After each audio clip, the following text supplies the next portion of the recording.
Hi everyone, I am Jack and welcome back to the channel. I hope you're doing well.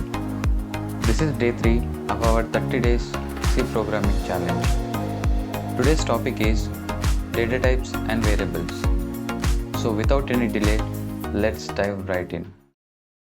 Here I am going to show you what is data type and what are the different types of data types used in C.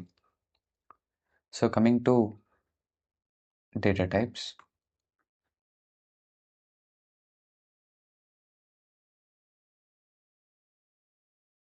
So data types tells us the type of data a variable can hold, like integer number, decimal number, character, or string.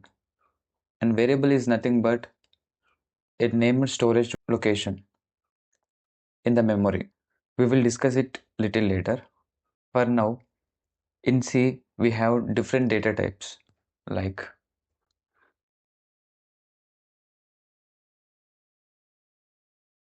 primitive or fundamental data types. Second one is non-primitive or derived data types, and user-defined data types. So primitive data types are nothing but the basic data types of a C language, like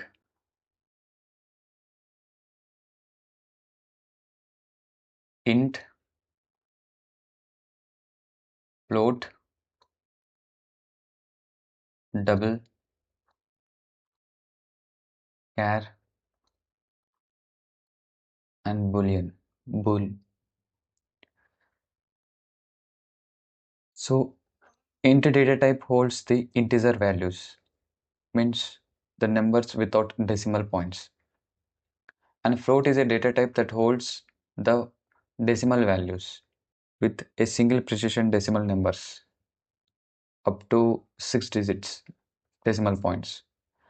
And double will also holds the decimal values, but it holds the double precision decimal numbers with up to 15 decimal numbers, right? And char is a data type that holds the special characters. And coming to boolean data type, we can call it as boolean, and it holds the true or false values. Okay, so now I'm going to show you this in the code, but before that I'm going to show you how to declare and define those data types in C.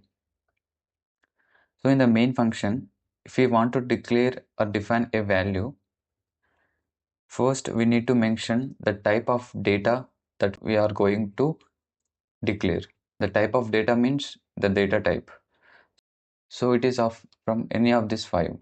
Okay. So if I need to mention a integer value, I will mention it as int. So this tells the type of the data that we are going to mention. And next we should write the name of that data. So I'm going to write num. So we can give any name, as it is a number, I am giving it as num, and assign the value like 12 and give a semicolon at the end of it.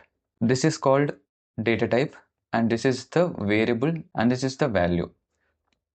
So to declare this value, first we need to mention the data type, means the type of data the data belongs to, and next we need to mention the name of this data.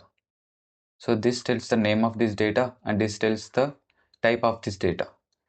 So in this way we need to declare the variables and data types in C. So if we see another example, if we want to mention a decimal value, we can mention it as float num is equals to 7.5, right? So we can mention num1, right?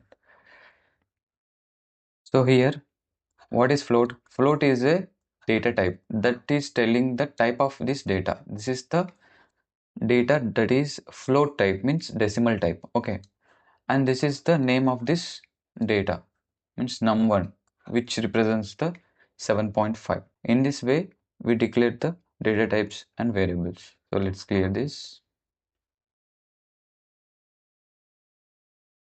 And coming to the code, so let's create a folder day3, and in day3 let's create a file. I'm naming it as datatype.c. So to write a C language, first we need to mention the header file, right? So hash include stdio.h. And coming down, there is a main function. Open it. So here is the place we need to define and declare the variables and data types. So if I'm going to declare a integer data type, I will mention it as int and then its name, and then I will assign a value and a semicolon. So this is how I declare a integer value to a variable called num. Okay, and another, if I want to declare a decimal value, so we can go to float num1 is equals to let's say 5.36, like this. Okay, and coming to double and naming it as num2, I'm giving a decimal value 2 point, like this. So why I have mentioned like this, because float is a data type that holds the single precision decimal number, and double is a data type that holds the double precision decimal number. What it means it can hold up to the decimal places with up to 6 digits, right? And it can hold a decimal number up to 15 decimal numbers. Okay, this is the difference between float and the double. And next, coming to character, we should mention char data type and naming it as ch and assigning a value. So to assign a character value, we need to mention them in a single quotes, and we need to mention only single special character. Okay, whether it can be percentage or ampersand, or you can mention letters, small letters, or even numbers. So even space is also considered as a special character. And coming to Boolean data type, so Boolean data type will tells us about true or false. Like if I going to name it as is married. So if a person is married, you can mention true. If it is unmarried, you can mention false. This is just an example, but it's showing an error, right? So in VS Code, this is the advantage of using it, because it shows the errors or warnings there itself. So before the compilation, here the error is that bool is undefined, which means it's not recognizing the bool. So if we use a bool in our C program, we need to include another header file, that is hash include std standard bool.h. So this is the header file we need to include to mention a Boolean data type. So these are the primitive or fundamental basic data types in C. Okay, and coming to non-primitive data types, which are derived data types, which means these data types are derived from the fundamental data types or arrays, pointers, strings, and functions. So array is a data type that is the collection of similar data types, and pointer that stores the memory address, and string is technically called as character array, and function is the block of reusable code. Coming to user defined, we have structure, you can call it as struct, and union, and enum, and type def. So structure groups different data types together, and union, it is like structure but shares the memory for all members, and enum defines a set of named integer constants, and type def gives a new name to a type like alias. So don't worry, these are not necessary for now, so we can discuss these two data types in the upcoming videos in the playlist. But for now, you should learn these primitive or fundamental data types. So these are important now. So these are not important as of now. So all these fundamental data types have their own sizes to store the data in the memory. But first, let us see how these sizes are measured and calculated. For that, you need to know about the binary system. So coming to binary system, I will discuss about binary system a little. In computers, all the data is stored in binaries, that is zeros or ones. So in binary system, we have a measuring unit called bit. Bit is the smallest unit of data. It can store either 0 or 1, right? It can store either 0, either 1. Okay. With 1 bit, we can store two values. Those are either 0 or 1. Okay. With 2 bits, we can store four values.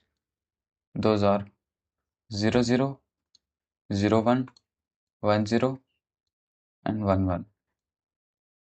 In the same way, if we have 8 bits, then we can store up to 2 power 8 different values, right? Which means 256 different values.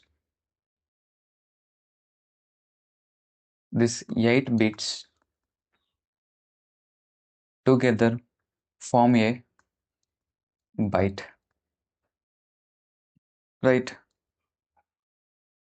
So 1 byte is equals to 8 bits. So like we know that 10 millimeters is equals to 1 centimeter. In the same way, 8 bits is equals to 1 byte, right? So if we have a data type that has n bit of storage, then it can represent up to 2 power n different values, right? This is very important. You just remember it. Okay. And this is also very important. So now you have come to know about what is byte, right? So now let's discuss about the sizes of data types. I mean primitive data types. So coming to integer data type, that is int data type. Int data type has 4 bytes of memory. Based on the different sizes, the integer data type is categorized as short int, long int, long int, right? These are belongs to int family, okay? And short int has and long int has 4 bytes of memory in a 32-bit operating system and 8 bytes in a 64-bit operating system. Okay, you can see the difference, right? And coming to long int, it stores up to 8 bytes of memory. Coming to float data type, it takes 4 bytes of memory.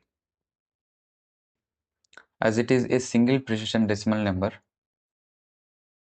that stores up to approximately 6 decimal places, right, after points. Coming to double has 8 bytes of memory. That it is a double precision decimal number, means which can store up to approximately 15 decimal places or decimal numbers. Okay, so this is the main difference between float and double. And double is also categorized as long double, which takes 12 bytes of memory, means very large size, as it can hold up to approximately 19 decimal places, very large. So if we need a larger size, we need to mention long double instead of double. Okay, and coming to character data type, it takes 1 byte of memory, which means 8 bits, only 8 bits. So these are the different sizes of data types. So we can see those practically in the code. So I'm just printing those numbers. You just see it. You don't worry. I will tell you printing statements in the next video.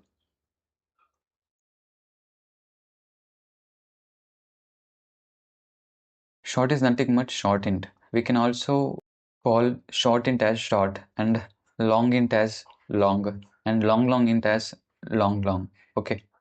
So here there is a function called size of. This size of function will give us the size of the data type. So this is just a printf statement, but we're gonna see the sizes of different data types in the real time. Okay, let's run this. So before that, I'm going to comment this. Okay, so run this. So you can see the output, that is size of short is 2 bytes, size of int is 4 bytes, and size of long is also 4 byte as this is a 64-bit operating system, and size of long is long int is 8 bytes, and size of float is 4 bytes, and size of double is 8 bytes, and the size of long double is 12 bytes, and size of character char data type is 1 byte. Now you have come to know about the sizes of all the data types, right? So based on the sign, that is positive or negative, the data types are categorized as unsigned and signed. So first let us see unsigned. Unsigned means it holds only non-negative values. Okay. So this signed and unsigned is applied for only integer and character data types. It is not applied for double or float data types. Okay, so it holds only non-negative values, right? That's why it ranges from 0 to 2 power n minus 1, where n is nothing but the number of bits a data type can hold. So there is no negative numbers, right? So if we have unsigned int, which means it stores 4 bytes of memory, which means 4 into 8, that is 32 bits. So this can represent the numbers from 0 to 2 power 32 minus 1, right? And coming to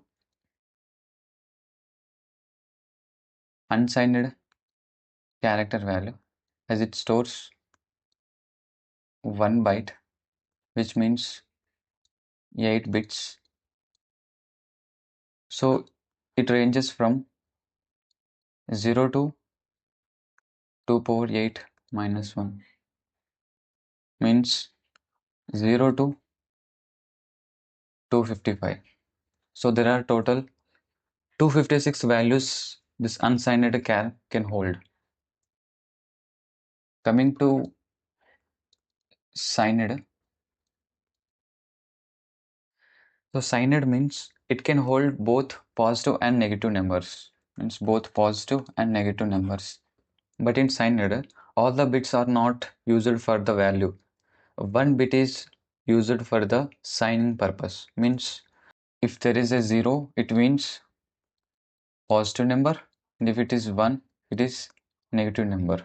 Okay, so as one bit is excluded from the number of bits, so for value we have only n minus 1 bits. That's why this unsigned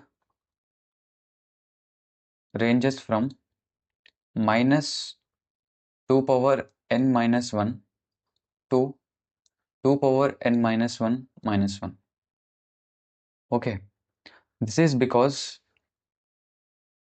as one bit is used for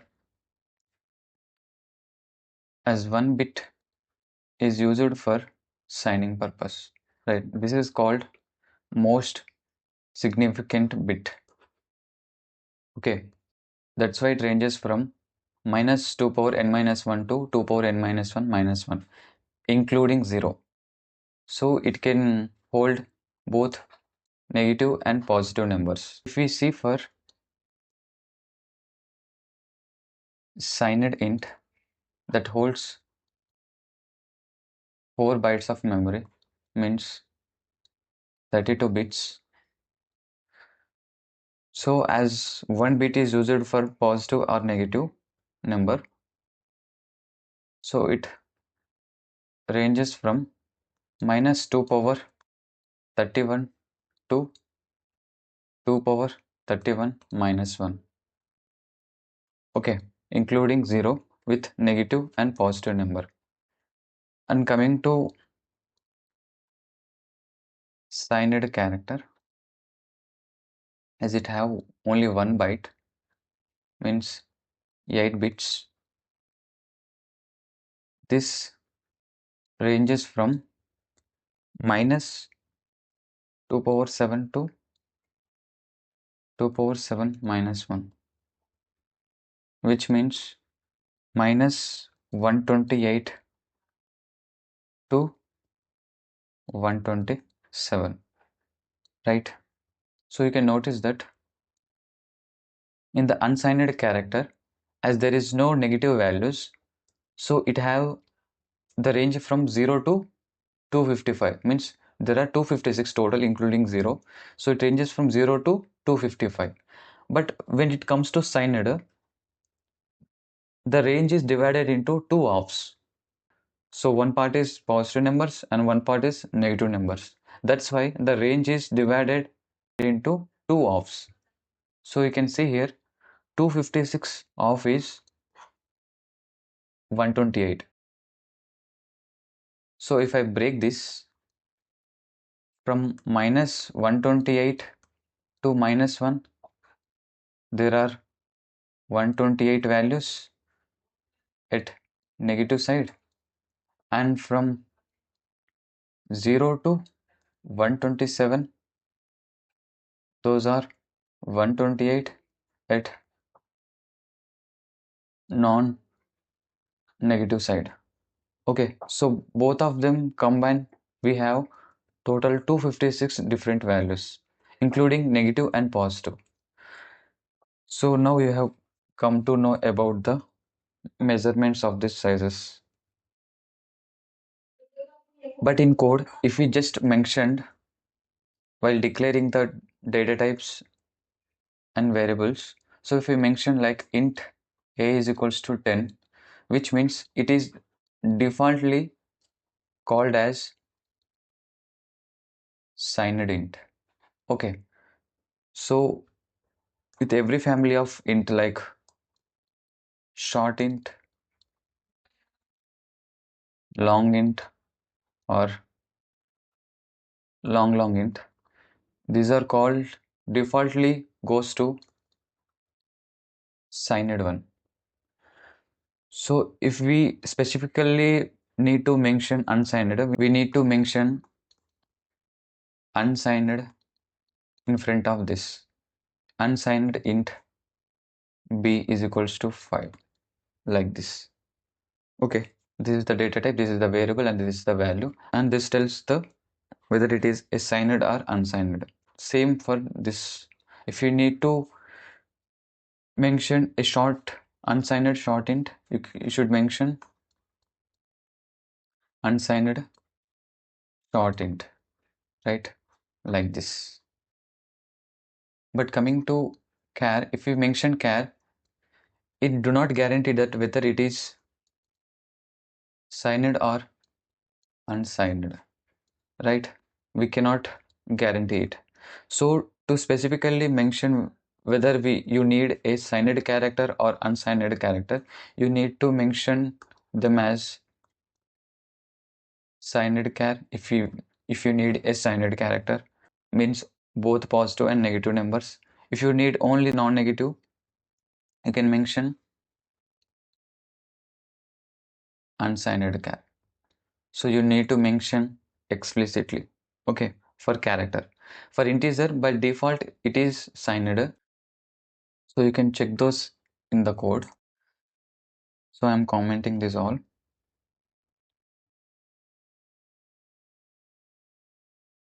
You can mention int num is equals to 10, like this.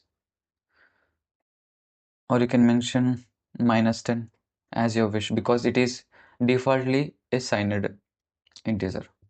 But if you do not need a negative value, means non-negative numbers, you should mention explicitly unsigned int num1 is equals to 12, like this. So in unsigned it, you should not mention the negative values. And in the same way for character, if we mention char ch is equals to a. So in character, all the special character has their own ASCII values. So the ASCII values starts from 0 to 255. If you need a specific whether it is signed or unsigned, you should mention signed. If you need a signed character, means both positive and negative. So if you need only non-negative, you should mention unsigned char ch is equals to, like this. Okay, this is all about the signed and unsigned. Now coming to variable. So what is a variable? A variable is like a label given to a container. So it is the name given to a storage location in the memory, like int age is equals to 22. This is called a variable, means the name given to a location. So if you imagine this is a memory and have a location and there is a value 22. So for this location, we give a name called as age. So this is called a name given to a location. So this age is called as a variable. So if we want to use this 22, we use it by the name called age. Okay. So if anyone want to call you, they call you by your name, right? So in the same way, if we want to use this data from the memory, we can call it by the name. So this is called a variable. So now you came to know what is variable. Okay. So you can give any name as a variable name, but conditions are applied. There are certain rules and regulations to be followed while giving names to the variables. They are, so the variable name must start with a letter or underscore. Underscore means this one. Okay. A variable should start with a letter like this, anything like num or underscore num. So this is correct and this is correct. And even you can mention capital letters num. This is also correct. And second one, so the variable name can contain letters, digits, and underscore in between the variables, which means you can write num1 in this way or num underscore 1. So this is correct and this is correct. And coming to third, you cannot start with digit, right? So a variable name should not start with like 2 num. So it's not 2 underscore num. So this is also not encouraged. Okay, so a variable name should not start with a digit. It should start with a letter or underscore. Coming to fourth, so we cannot use reserved keywords. Reserved keywords are the predefined and have specific meaning in the C language. So there are 32 reserved keywords in C, like int, float, return, while, for, like this, as you can see. These reserved keywords are like reserved seats in a theater. They are already booked by the C language itself. So you cannot try to sit there. I mean, you cannot use them as the variable name. So the compiler will throw you an error if you use them as the variable name. Okay. So you keep in mind. Okay. And coming to fifth, and should not contain spaces or special characters. Okay. Like num space 1. So there should be no spaces in between the variable name and should not mention name at the rate 1 like this. So we should not mention the special characters in between. So except underscore, we should not use any special characters in between or at beginning or ending of the variable name. Okay. So these are the rules and regulations to be followed while giving name to a variable. So for the sake of code readability, we need to follow some naming styles for the variables. So naming styles for the variables like camel case, snake case, Pascal case, or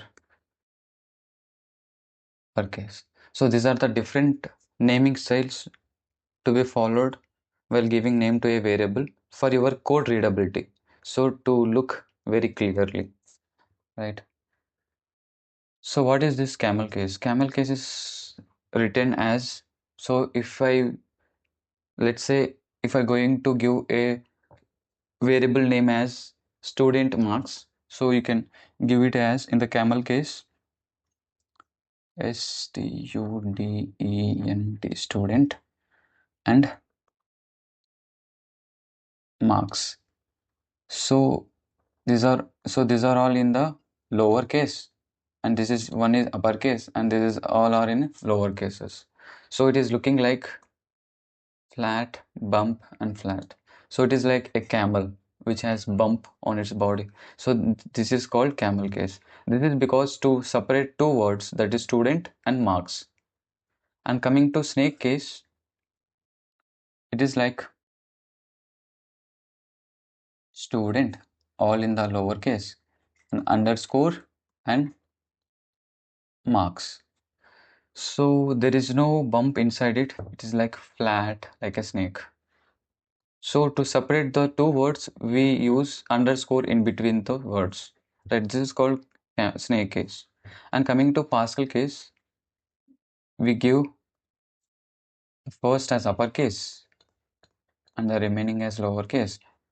And then after separation, we again give a uppercase and all as lower cases, like this. So this is called Pascal case. And coming to uppercase, so uppercase is only used for constant values that does not change throughout the code. So to mention them, we use the uppercase. So like pi underscore value value, like this. So this is called uppercase. So this is only used when we declare a constant value, right? So these are the different naming styles to be given for a variable name. So there is a small note, that is, a variable name should be simple, meaningful, and consistent. So using a good style makes your code easier to read, not just for you, but also for the other coders. So at last, a small advice from my side for just beginners. That is, use only meaningful name for variable naming. Like don't mention A, B, C, like int A is equals to 10, int B is equals to 1500, like this. So these are not encouraged. Instead of this, use as int age is equals to 10, int salary is equals to 1500, like this. So you need to mention a meaningful names for better understanding and for better code readability. Okay, and the second one is better to prefer a constant keyword in front of the variable. Like if you don't want to change the value of this variable throughout this your code, it is as advised to mention a const keyword in front of the variable called as max and has the value 100. So if you don't want to change this value throughout this your code, you can mention a const keyword in front of that variable. Okay. So this is all about the data types and variables in C that we have discussed today. Tomorrow I am going to show you the input output functions, that is printf and scanf in C. So let's meet in the next video. Till then, take care and keep coding. This is Captain Jack signing out.